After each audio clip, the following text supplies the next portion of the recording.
Olá, galera do Colégio Santa Rita, em especial nossos alunos das primeiras séries do ensino médio, primeiro ano A, primeiro ano B. Vamos dar continuidade às nossas videoaulas. Aqui, professor Cláudio Roberto, professor de História. Vamos para a nossa aula de número 6. Já havíamos iniciado na videoaula anterior, Roma Antiga.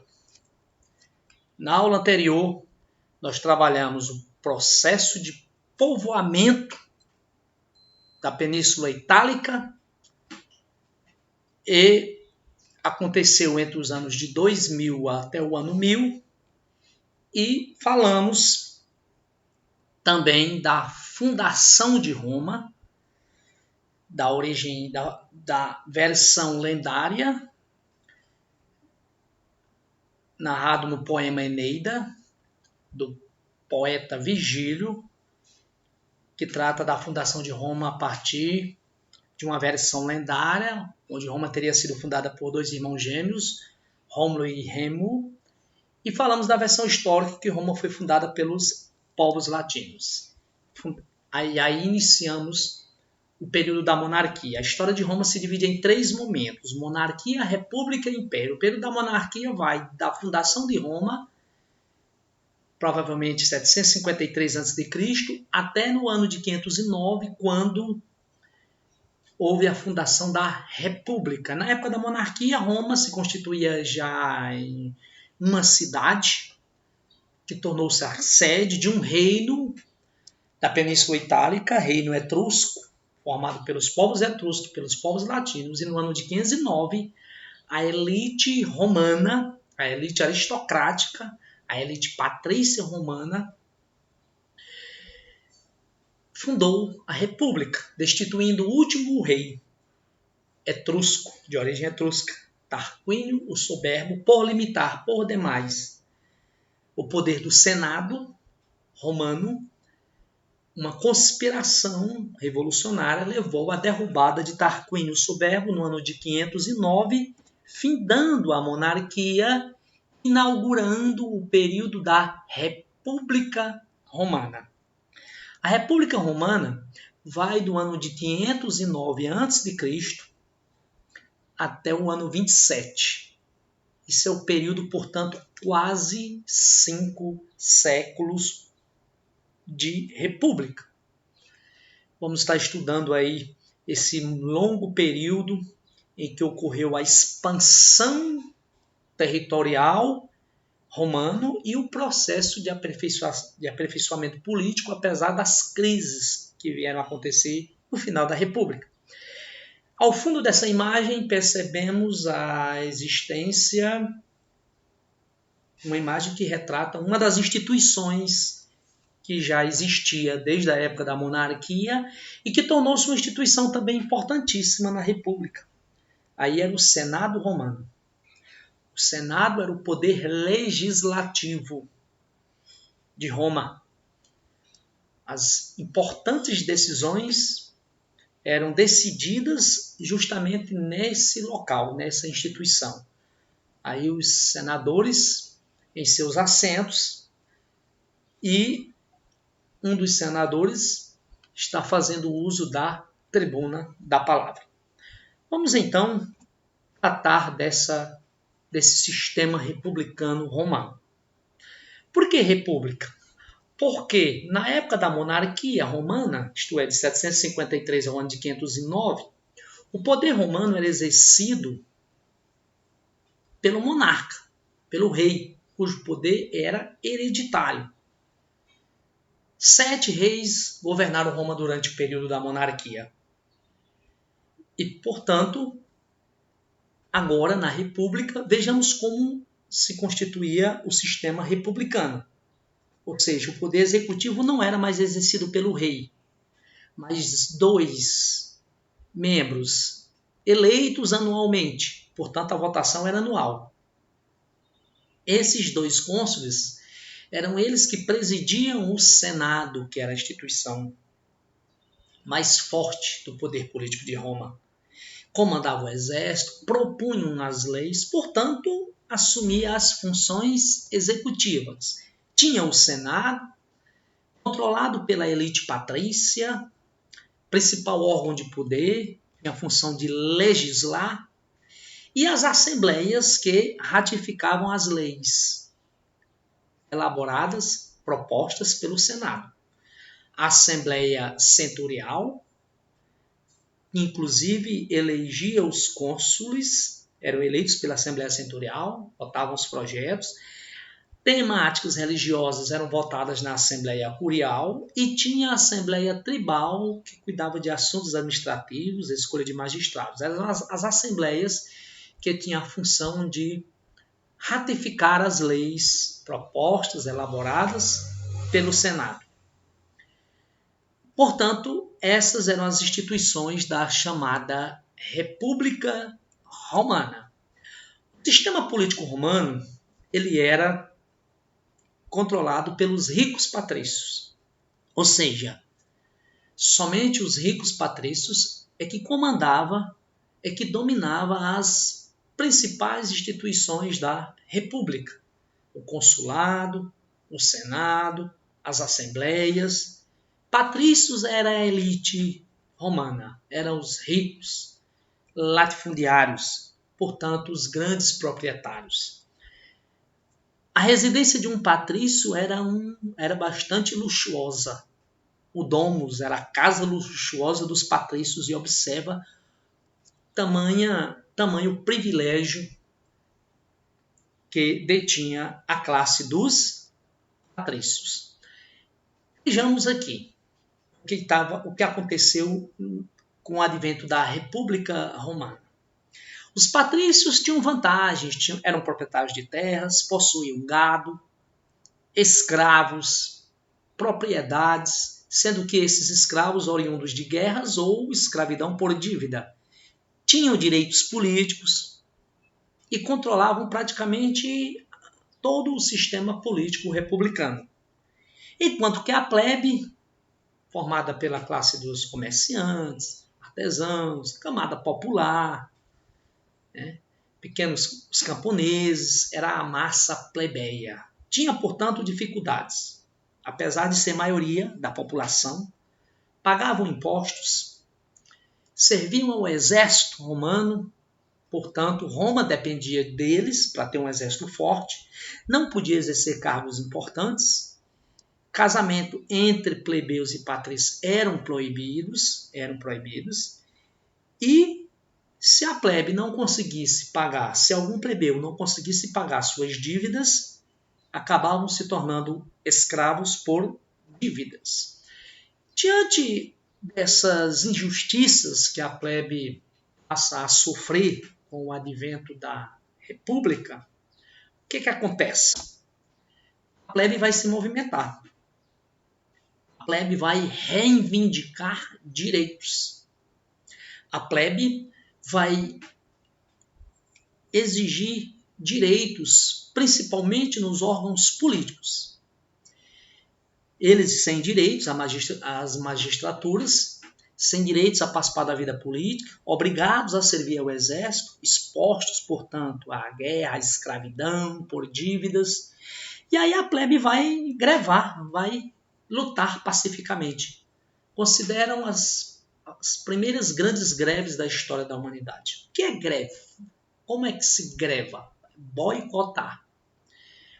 Descumprir as normas legais. Ou boicotar alguma instituição. A plebe, então, se manifesta assim, de forma pacífica. Ameaçam deixar Roma, abandonar Roma. Ameaçam deixar, e por vezes costumavam até fazer essas manifestações desse tipo. Por exemplo, no ano de 493 a.C., a plebe se retira para o Monte Sagrado, ameaçando deixar Roma sem proteção. Inclusive, a plebe se recusa até a servir ao exército romano. Portanto, a elite patrícia era dependente dessa plebe, sobretudo para servir ao exército e proteger, estabilizar o sistema republicano romano. Graças a essas lutas pacíficas, a elite romana, a elite patrícia, termina por ceder ou negociar direitos para a plebe. A plebe, então, consegue algumas conquistas, alcança algumas conquistas a partir dessas greves. A exemplo, algumas dessas, dentre outras, no ano de 494 a.C., ficou estabelecido que a plebe agora poderia eleger representantes junto às instituições públicas, principalmente junto ao Senado. A plebe seria representada, eleitos, os chamados tribunos representantes da plebe. No ano de 450, as leis das 12 tábuas. A lei das 12 tábuas, porque até então as leis eram restritas, as normas e leis, a legislação romana era restrita à elite. E a sociedade queria ter acesso às leis para buscar seus direitos, para lutar pelos seus direitos, para reivindicar pelos direitos. Foi então que a elite patrícia determinou que as leis romanas deveriam ser escritas em 12 tábuas de bronze e expostas ao Senado. Ficou conhecido como Lei das 12 Tábuas. E aí a plebe poderia assim ter acesso. Contudo, a plebe, em sua grande maioria, analfabeta, não sabiam ler, os analfabetos, em sua maioria eram analfabetos, surge uma profissão em Roma. Há aqueles que intermediavam a plebe junto às leis, lendo, interpretando e conduzindo a plebe aos seus direitos, orientando. Surge a profissão de advogado em Roma antiga. Esta profissão jurídica, essa profissão do direito. Uma outra conquista da plebe, no ano de 445, foi a Lei Canuleia, onde o plebeu, ou seja, poderia haver casamento entre plebeus e patrícios a partir desta lei. E mais outra lei importante, que foi a abolição da escravidão por dívida no ano de 326 a.C. Dentre outras leis, essas foram as principais conquistas da plebe a partir das suas lutas. Contudo, a plebe continuava ainda não tendo direitos iguais, porque apesar da plebe ter direito de eleger representantes junto às instituições políticas, mas as principais instituições políticas romanas continuavam sendo o consulado, o senado e as assembleias, que eram representados em sua grande maioria pela classe patrícia. Contudo, a plebe consegue aí alguns direitos. Foi também durante a República que houve a fase da expansão territorial romana. A primeira fase da expansão territorial, em que Roma sai de um reino, de um antigo reino italiano, da Itália, o reino etrusco, funda a República, e seus domínios até então eram esses, e a partir de então vai haver um processo de expansão, de conquista pela Península Itálica.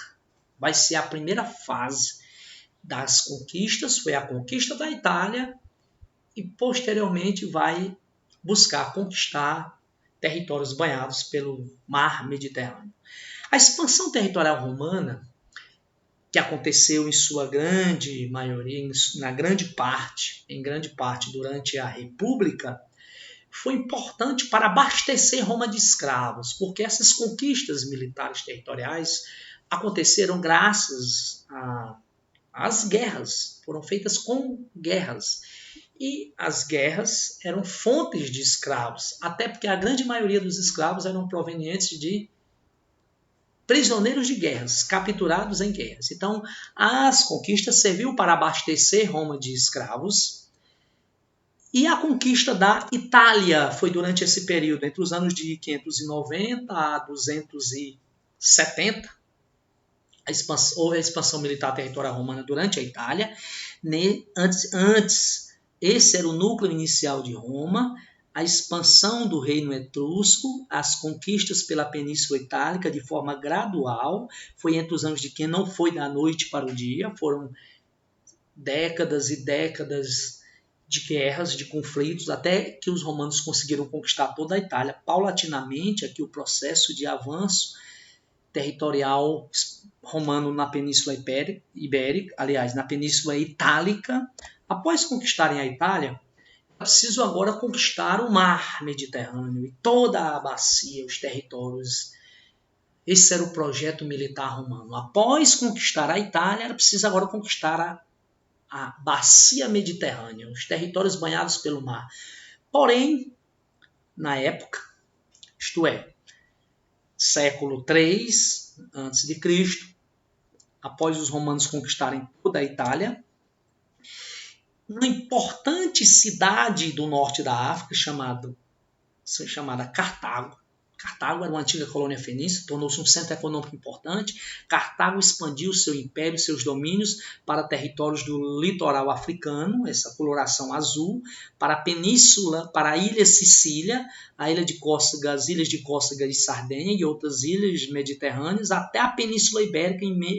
Percebam aí os imensos territórios que estavam sob o domínio cartaginês.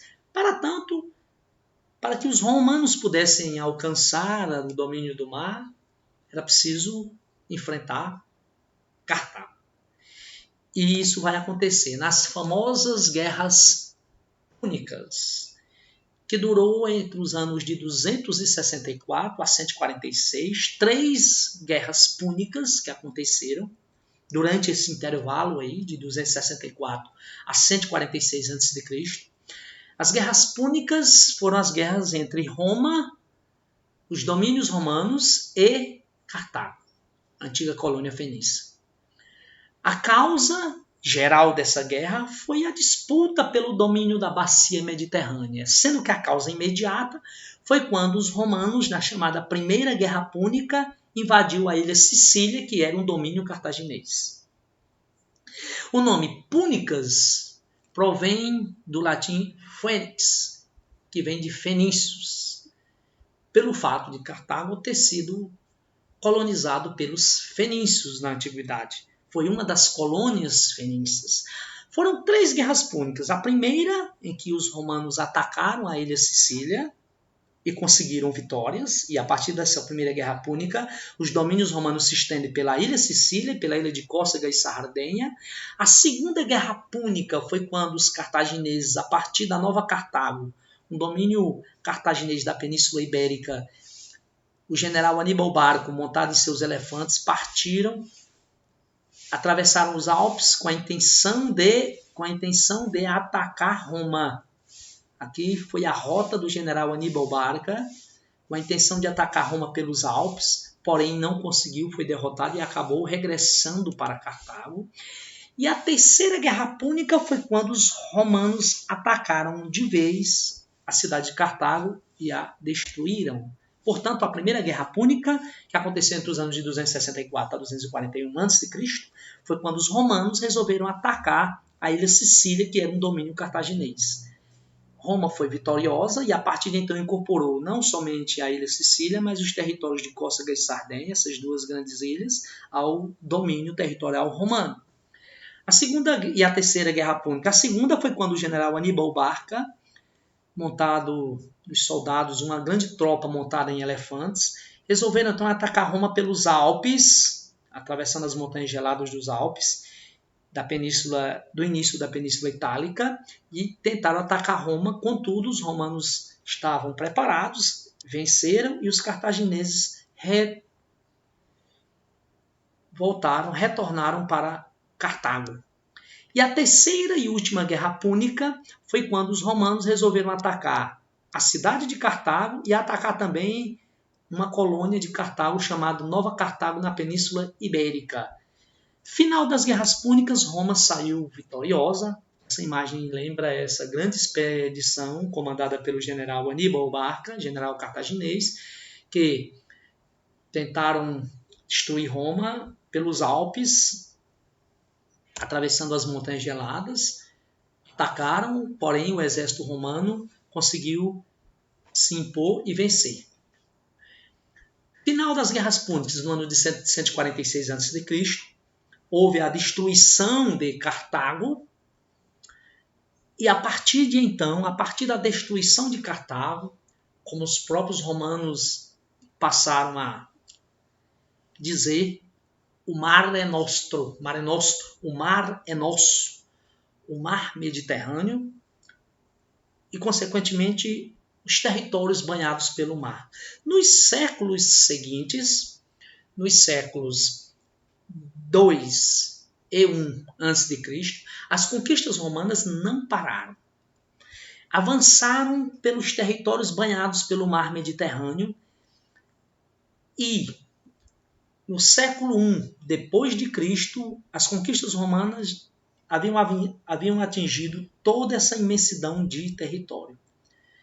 Lembrando a vocês que as conquistas foram graduais. Aconteceu durante praticamente todo o período da República e, portanto, indo até ou seja, do século VI até o século I a.C. e na fase do Império, nos séculos I e II depois de Cristo.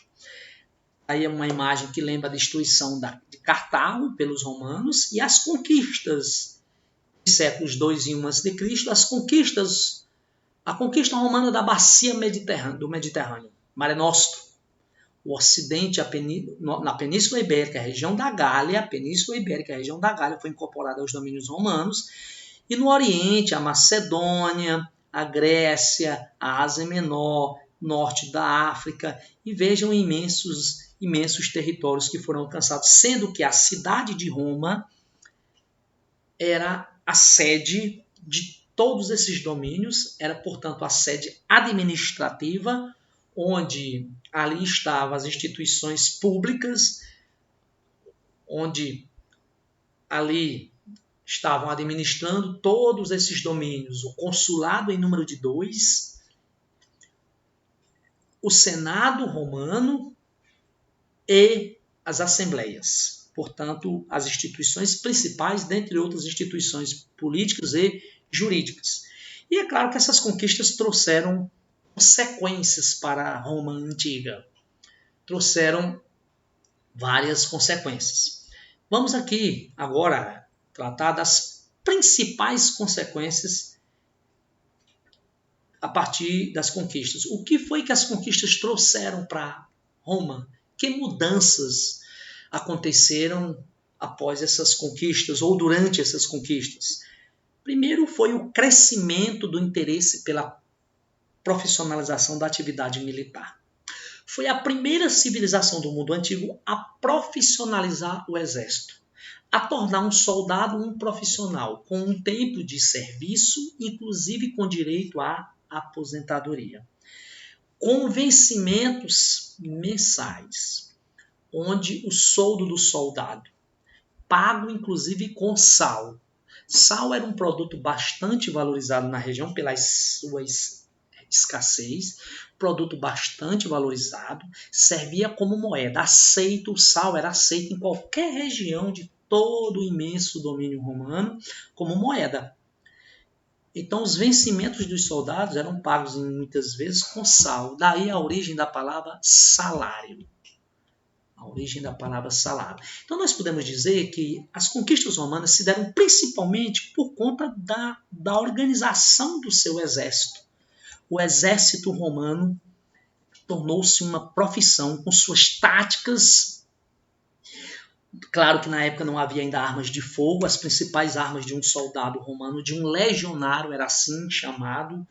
Para ser um soldado romano, tinha requisitos mínimos, como ter no mínimo 1,74 m de altura, ser cidadão romano, boa aptidão física, condição de marchar durante 15 dias carregando cerca de 30 quilos entre armamentos e mantimentos.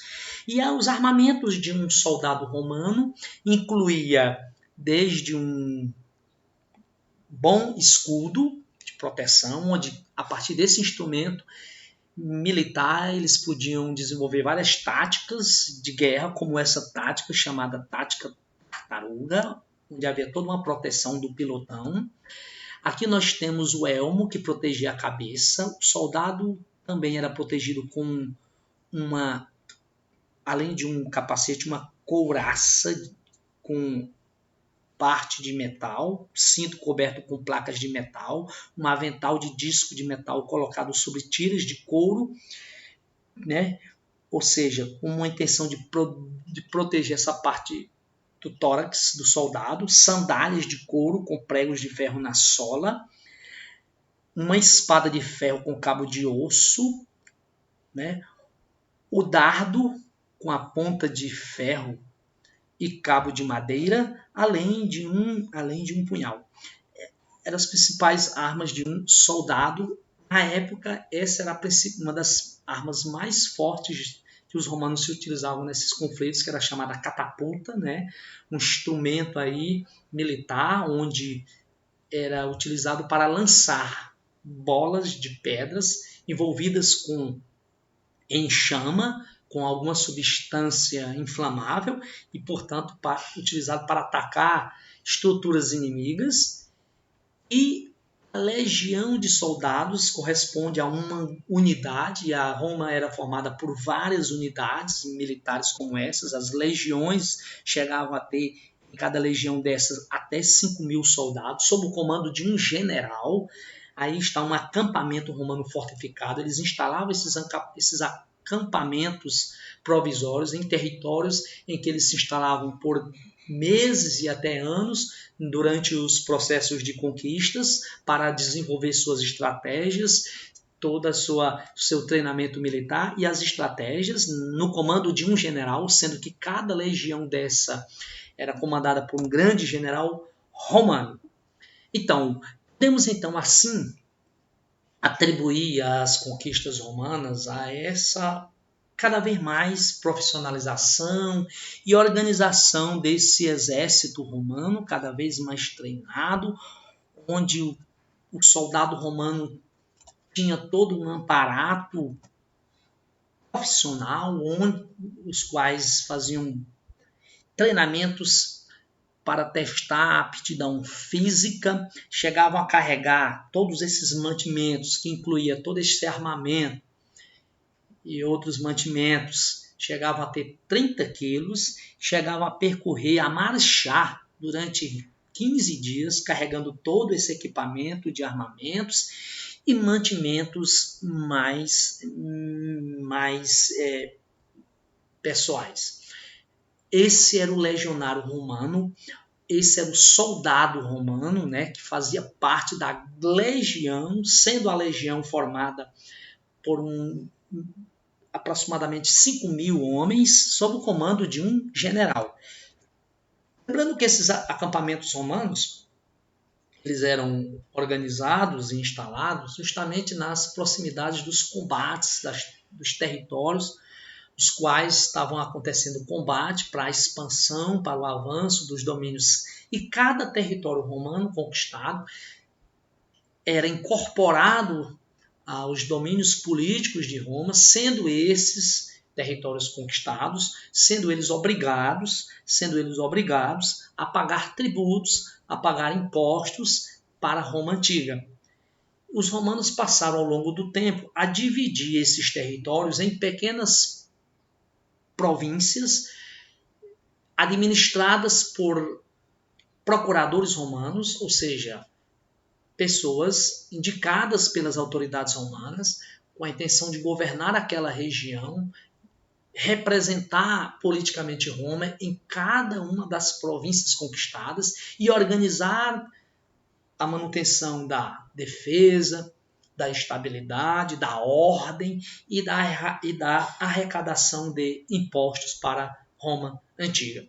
Nas próximas videoaulas vamos estar dando continuidade a essas consequências das conquistas, falando principalmente de uma das grandes consequências que essas conquistas trouxeram para Roma, que foi o aumento cada vez mais do número de escravos esses sendo capturados nas guerras, tornando cada vez mais a economia romana de forma escravista.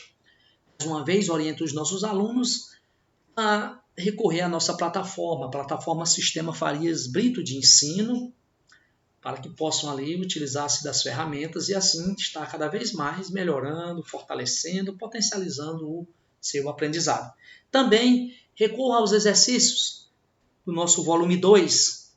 Nós já estamos no volume 2, hein? Roma Antiga é o primeiro capítulo desse volume 2.